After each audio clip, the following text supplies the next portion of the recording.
Yeah, let's oh. Hello YouTube and welcome back to another video on the Tool Teardown channel. In today's video, something different.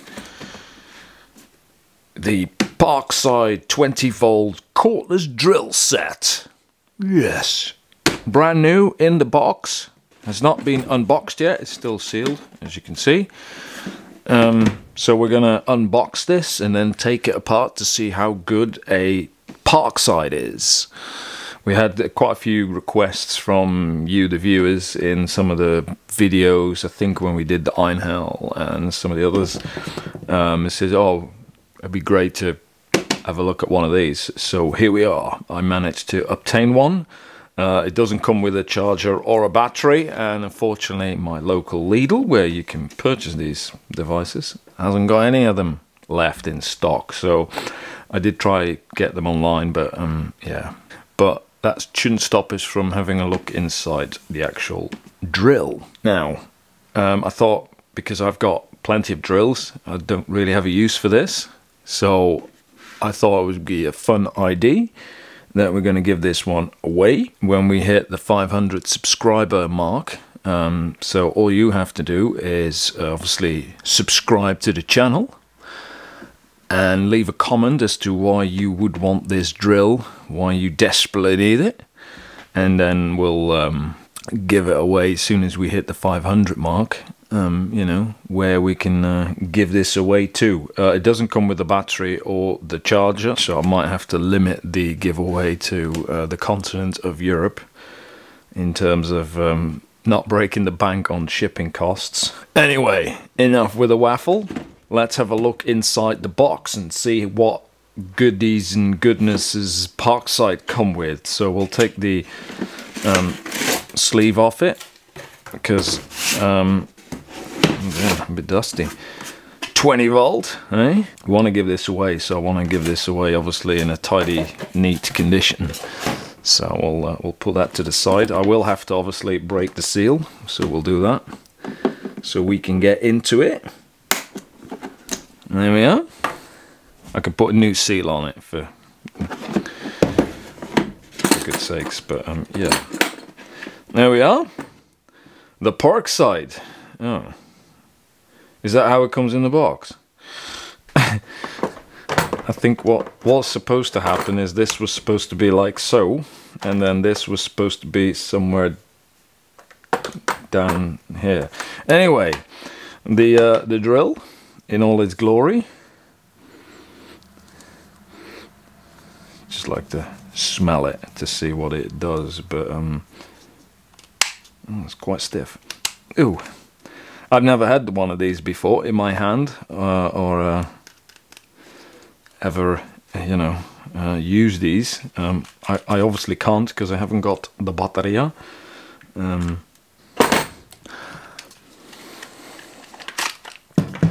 know these probably won't fit, but you know, yeah, they won't. They don't fit. Although they look very similar. They don't, because the opening, they make it different. They make it different. Yeah, they make the this bit is a lot wider, so it won't fit. Nice soft grip on the trigger. Forwards, backwards switch. Nice. It's got a little magnet holder there where you can, I guess, put some bits of sorts. Oh yes. Don't know how long that's gonna stay put when you use this for drilling, but there we go. It does work. And then you got your speed control there, first and second. Goes fast and super fast. I believe, according to the blur on the packaging, it's got 0 to 400 RPM in first gear, and then 0 to 1400 RPM in second gear. This bad boy puts out 40 Newton meters of torque as a maximum, and it's got 25 torque settings and a drill mode.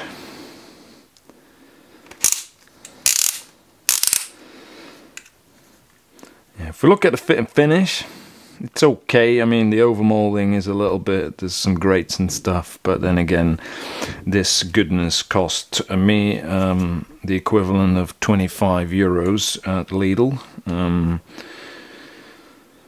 Not too much for a drill. It's got a metal chuck, pretty damaged, I guess because it was flying around in the actual box. It's got some little marks on it, as you can see, where it's a little bit, yeah, it's a budget tool, I guess, so that's what you can expect from a budget tool. Clamps nicely. So this is part of Parkside's 20 volt setup. It says on there.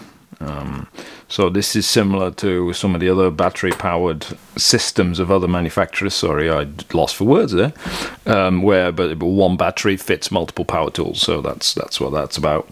Right, before we get into the drill, I just wanted to show you this. This is little Parkside branded tool case, which comes with I think that must be a thing with Parkside, you know, you open the box and everything's sort of loosely thrown in, including the drill bits. Yeah, some comes with debris. Some bits, some drills. So yeah, there you go. And then I guess you could put one of these there. There you go. That's something that you want to do. I personally don't like it so much, but that's everybody's own opinion, I guess. So yeah, that comes with that, and then obviously in the box itself there is the user manual, which looks like it's been a bit damp because it's a bit. And then yeah, got a blow mold box with a hinge that'll probably break after you use it a handful of times because it's all a bit flimsy plastic. I mean, yeah, it's not the greatest. I mean, look how crooked it is. Yeah, personally I'm not a fan of these things because, well, I use the tools, I don't put them in boxes. But hey, again, everybody to their own opinion. Interesting that they attach the little belt clip pre-attached. Again, it comes pre-damaged, which is nice. Sarcastic there, obviously. It's got some paint scratching again because it was loosely flying around in the box. So yeah, that's how it comes. Not a lot to it, but then again, it's a simple drill. It's got some good reviews here and there when you read about them. Interesting the way they done it with these little vents. Will look like vents. We'll see that in a minute. Is they are they stick out quite a bit, so it's not very comfortable if you want to hold it like this when you use it for some bigger drilling exercises. You can push obviously on there, but if you want to have that extra grip for torque reasons, then this is not very comfortable because you got all these bits sticking out. So if that's something that you are interested in, you might want to be mindful of that. But yeah, it does help when you lay it down. It sort of sits flat, obviously only on this side, because on this side you got that massive belt clip, so it rests on that instead. So that's something to be mindful of, obviously. But yeah, if you lay it down like this, then that's where it sits on. These four bits that stick out. You can obviously undo it, and then that's not a problem. It can take up to 13mm drill bits, according to the chuck. Got 14 Nm of torque. It doesn't say it's brushless, so I doubt it's brushless, but we'll see what happens when we open her up. So let's go and get into her by undoing the little torque screws by the looks of things. They're not, they're Phillips head. There we go. Ooh, they're not very tight. All right. At least this one isn't. Yeah, they're very loose.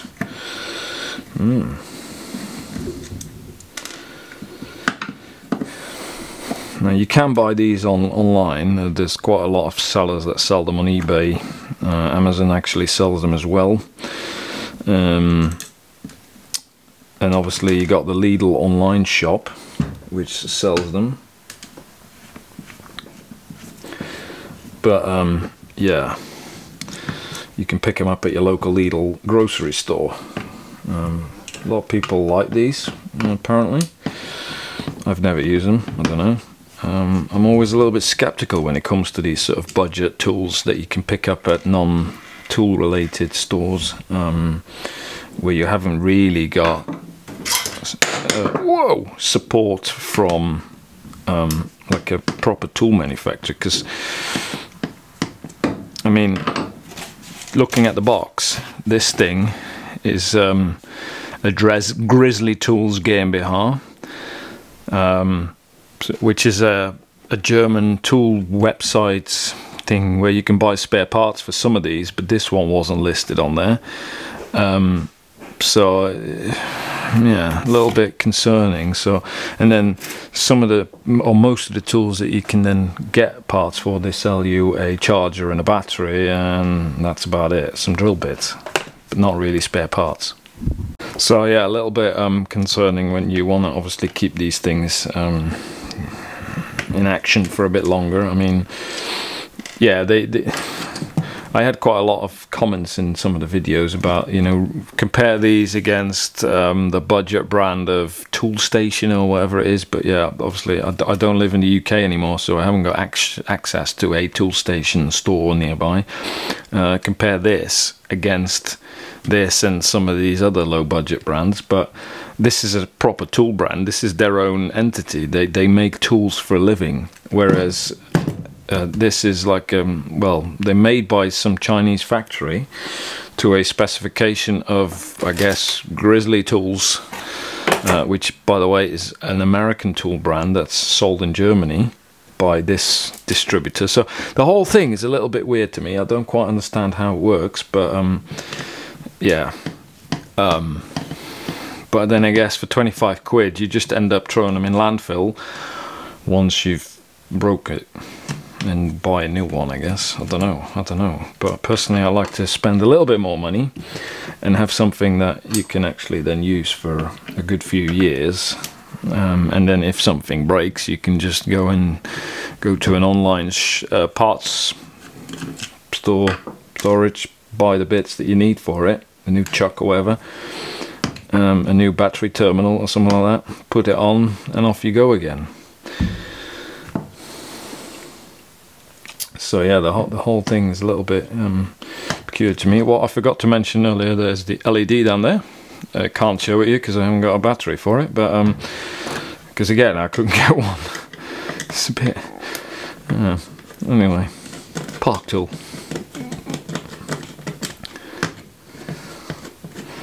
So I'll take this off for now, presuming, oh, that's a long screw, it also holds the clamp together because I'm just trying to pull it together. Gee whiz, that's a long screw.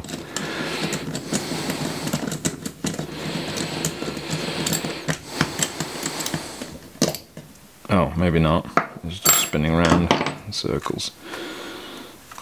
Oh, that's where it is, on the back. That's an interesting solution as well, that the screw points are like right on the edge, which if you drop it a few times and they break off, then your tool is sort of apart, so almost as if they do it deliberately.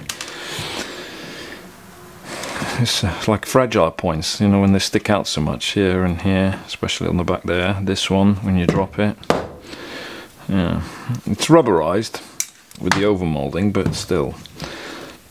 Right, let's have a look inside, shall we? There we are. That's what the Parkside tool looks on the inside. Yeah, just a normal motor, no brush. Some hot glue, whatever that is. Yeah, very simple, nicely crushed wire there, because it missed the channel, and then on this side of the clam there is no little opening to allow for that wire to go nicely, because they wanted to add the rigidity, because this thing is not very stiff. It's very flexible. You can see the clam up here is very beefy, very thick. Down here it gets quite skinny, and then these ribs, they allow for the extra support. Quite a lot of rework's been done over the years in this molding, because you can see all the machine marks everywhere. You know, where they've been into the actual mold that produces these plastic parts and reworked it to get rid of grates and sharp edges and stuff. It is, however, I don't know if we can see that in the right light. Let's zoom in a little bit. There we go. PA6 with a 30% glass fiber reinforcement and a TP.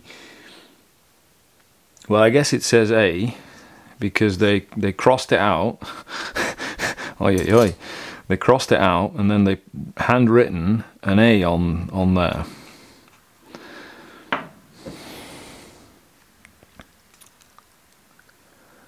Yeah, that's not how you do things properly. That's like a bodge job, that is. I mean, come on. Yeah.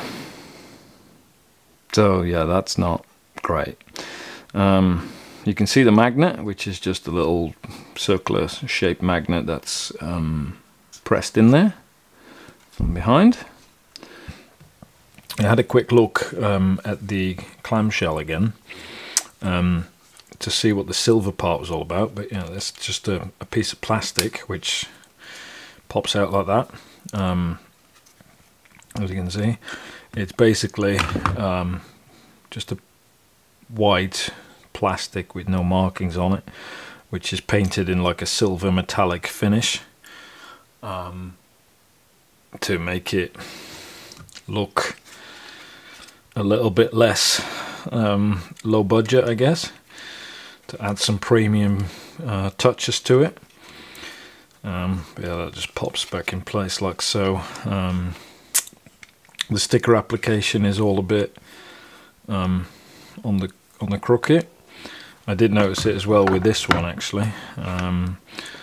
It's all a bit, you can see where the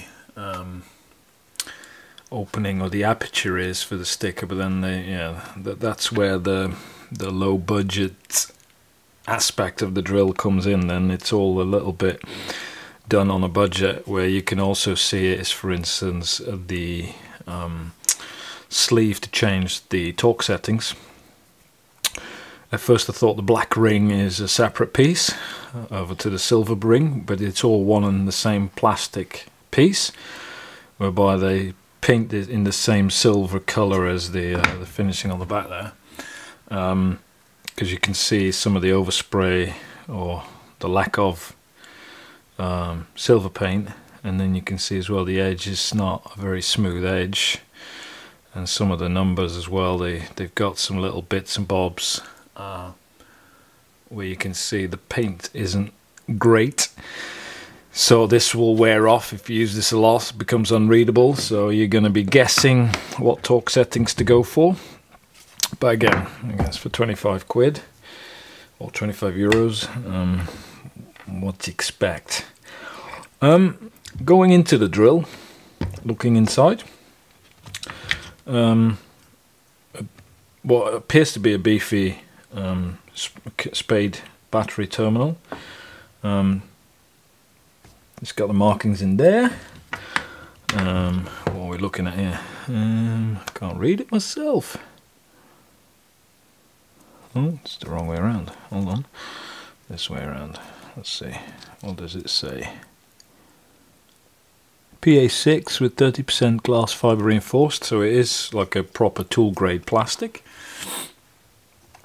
The interesting solution that they applied is the positive and negative of the terminal.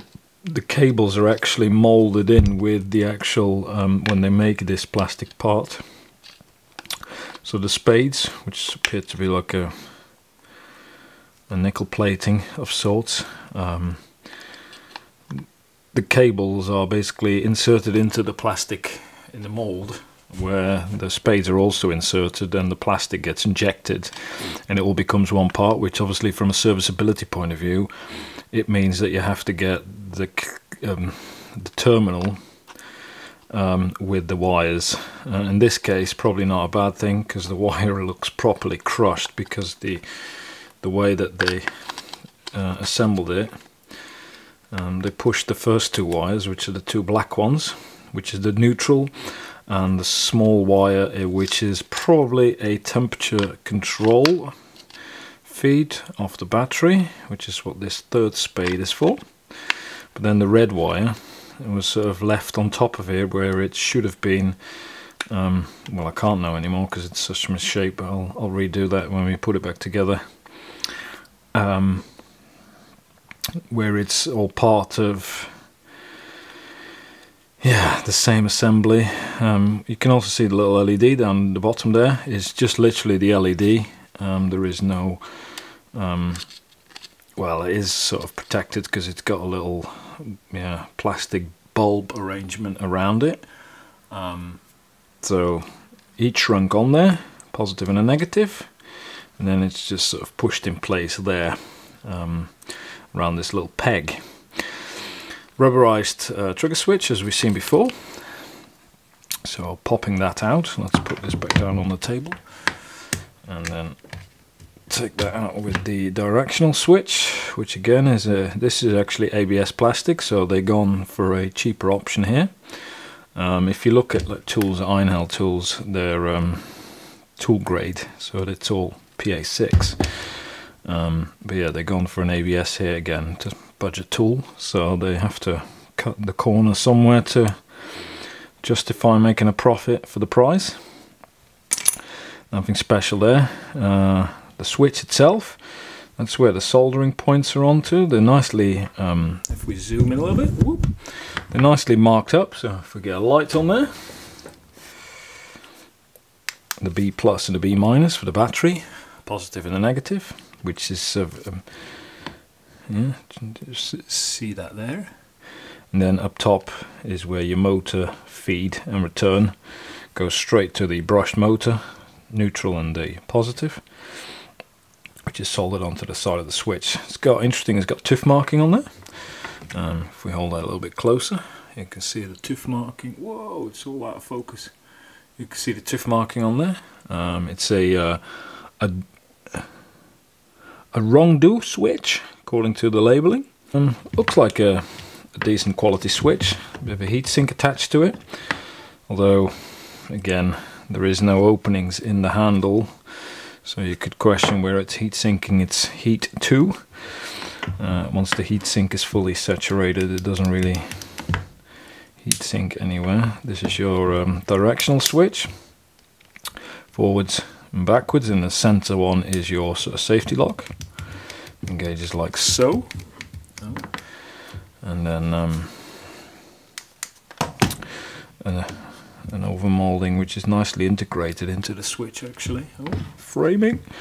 You can see it there, it's nicely integrated in the actual switch there. Appears to be, well, having said that, it sort of feels solid, but when you operate it a little bit you can feel there's quite a lot of movement. Right, let's take the remaining of the assembly out. Taking the assembly apart, so there's a little spring clip here which is for your torque settings, so don't let that one go flying about. And I did notice that for the directional switch they actually integrated a metal spring there inside the clam, and I bet you there'll probably be another one on the other side for this positive detent, because without it it feels properly flimsy. Whereas the others, they have a proper mechanism in the gearbox for long-lasting effects. This is just a very light going switch that doesn't really have any detent to it, so that's why they added these two little springs to help resolve that. So having a look at the clam when we put them together, as we always like to do, to see how good it is. So it sort of fits together a little bit, but you can see where the rough parts of the clam are. Feels very unfinished. And when you run your fingers over here, this is where your battery goes, so yeah, this is not the nicest of finishes. So that's something to consider. Then you see all the grates and the edges. they sort of meet up, but not quite. And then again, there's some rough finishes along where the overmolding is. And then again, they made a mess out of the TPE, the E of the TPE. So yeah, you could argue that's a little bit sloppy. And then they put another A in this on where the ejector pins. So once this is molded inside the injection molding machine, there's a few pins that press onto these points. You can see some of the points there that basically shoots out this part from the mold so it can restart the cycle with a new injection. And they've hand scribed an A on it, so they've done the same on both sides.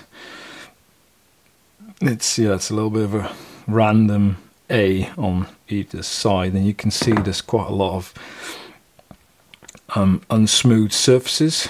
It's actually a bit of, appears to be hot glue on there as well from something, which I guess is to do with whatever this is. So I don't know what that's all about, but we'll find that out in a moment. Then the actual mechanics of the situation. So we're ready to look at the electric side. The motor will just pop out like so. And no markings on it other than the hot glue everywhere, whatever that's for, I don't quite understand. Must be an assembly thing. Peeling that off, which comes off quite good because the whole thing is greased up with a misting of grease, so it doesn't really stick to anything. But it's an RS775 DC 20 volt motor, which is a sort of standard sized electric motor, brushed, as in, sorry, sintered metal gears. A two-directional fan, obviously, because it's a drill application, so the motor will spin both ways. We can't really go into it because it's all like press fitted together. Motor itself looks like a good quality unit. There's no manufacturing details on it, so I wouldn't be surprised if this is just a generic motor off the shelf that they buy in bulk and just put in these tools. The wires are not coded or rated or anything, they just got the dimensional on it. This is a 1mm square, 1 square millimeter wire, as in the diameter of the copper. Gearbox.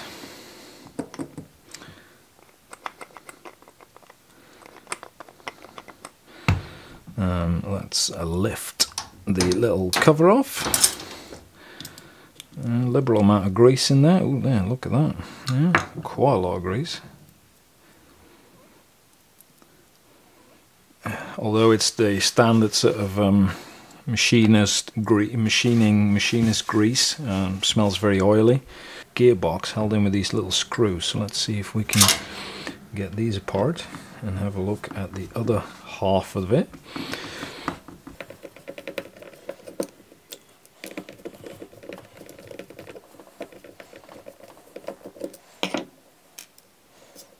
We forgot to mention the switch, the 1 and 2 switch, which they sort of given, like 1 is the screwing and 2 is the drilling mode, which is not quite necessarily correct, but this is the good stuff. So this is the PA6 with 30% glass fiber reinforcement, so they've gone proper here but not there, but okay, you know, it's a choice they made. Okay, let's see if we can get these two out. There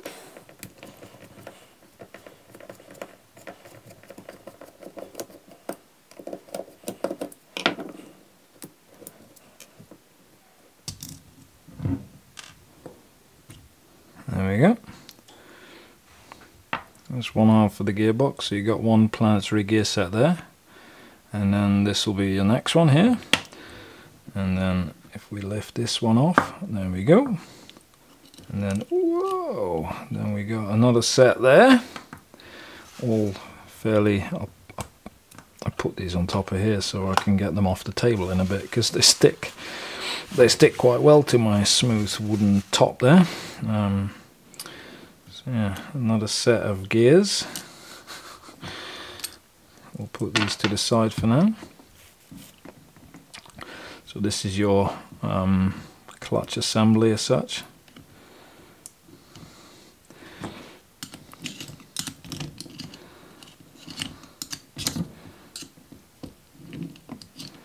There we are.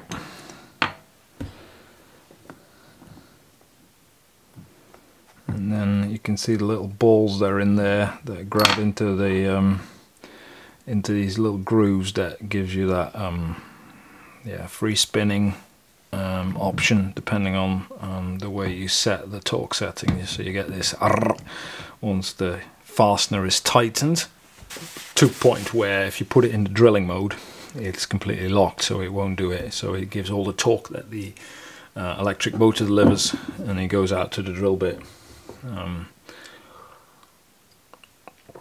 So it won't free spin in here. Full on clutch mechanism, you can see the little balls there. That one actually skipped a position there, that should be there. There we go. Oh, I just realised I wasn't filming when I'm taking it apart, but yeah, let's oh.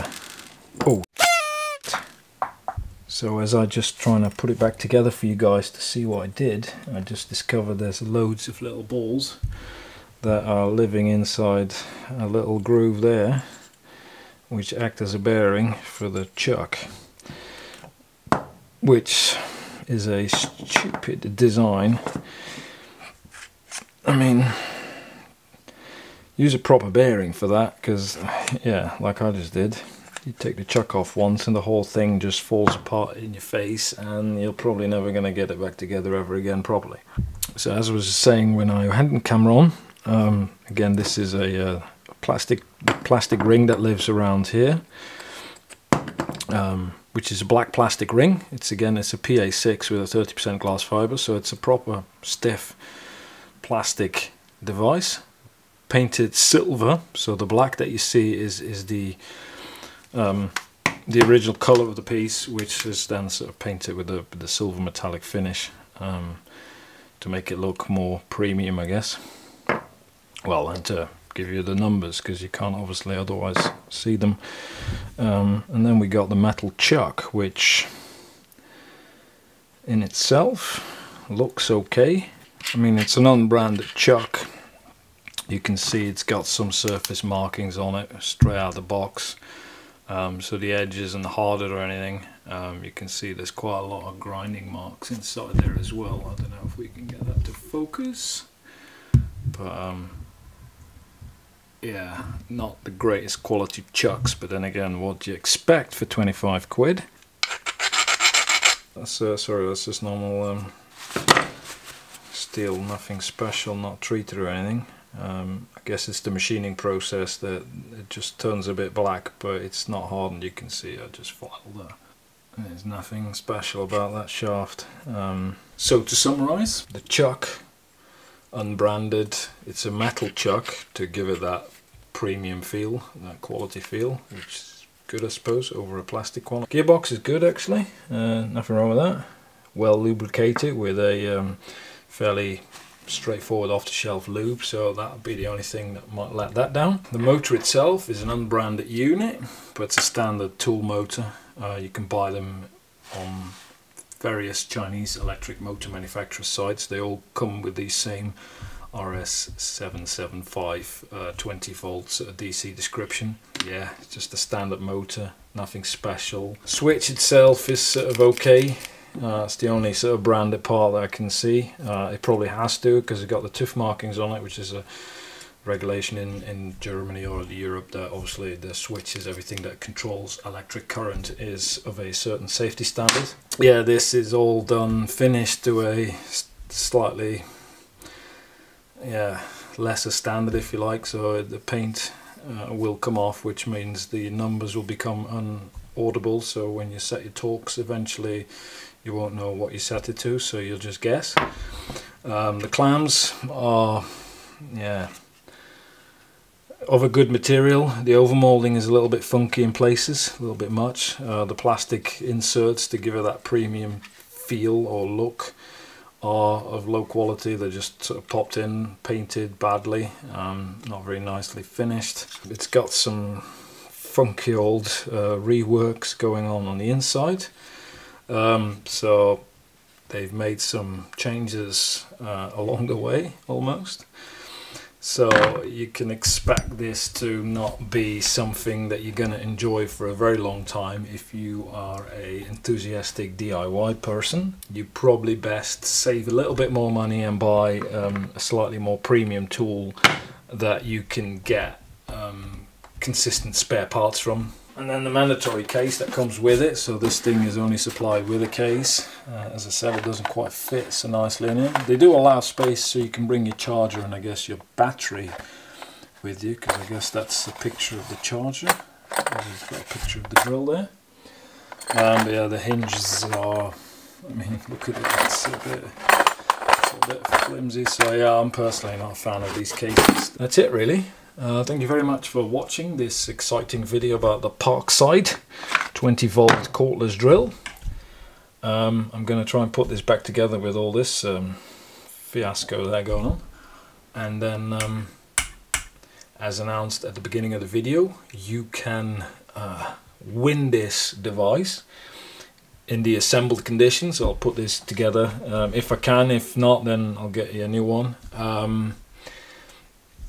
So as soon as we hit the 500 subscribers, I'm going to give it away. All you have to do is be a subscriber to the channel and let me know in the comments below what you think of this drill and why you should have it. And then we're going to give it away to those of you who respond. All I got to say is thank you very much for watching. Consider the subscribe button if not already. And then we'll see you in the next video. Thank you. And take care of yourself. Well, it looks like I need to go on the hunt for some more of the balls, because I got three of them missing, I think. Damn them! I found them!